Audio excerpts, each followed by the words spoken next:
Before moving on to control flows, we learned about topics such as scope and shadowing. In this lesson, we will talk about the logical operators, which will appear more often in conditional statements. Sometimes situations may arise where we use more than one comparison operator. This can be caused by both security and algorithm requirements. In such cases, we use logical operators. The first is the AND operator. We create two ampersand signs by writing them one after the other. If we look at our example, it returns true if the conditions on both sides of the ampersand are true. This will trigger the codes that are requested to be run as a result of the condition being true. It returns false in all cases except when both sides are true. Another logical operator is pipe. Two consecutive is a straight line. It is used to mean or. It doesn't need to be true on both sides for the result to return true. If one of the two sides is true, it will return the result as true. It returns false only if both sides are false. Finally, the NOT operator inverts the current state.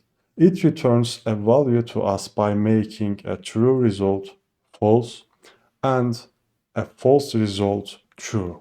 All logical operators can be used together. You will always benefit from logical operators in the algorithms you write. Let's do a few examples. First, let's do an operation that will return the correct value with the AND operator.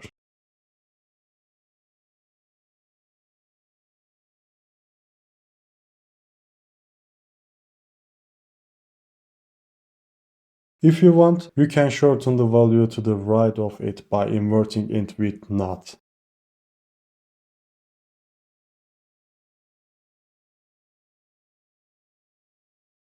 I will return false result in front with OR.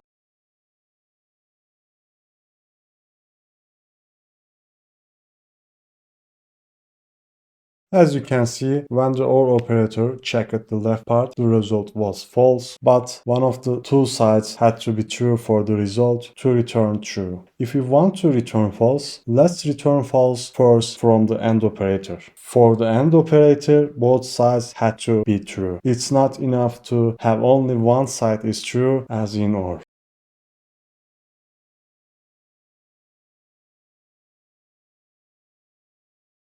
Even though the left part is true, the AND operator would return the false result because the right part is false. Likewise, the OR operator returned the false result because it was false on both sides. In our next lesson, we'll take a look at bitwise operators.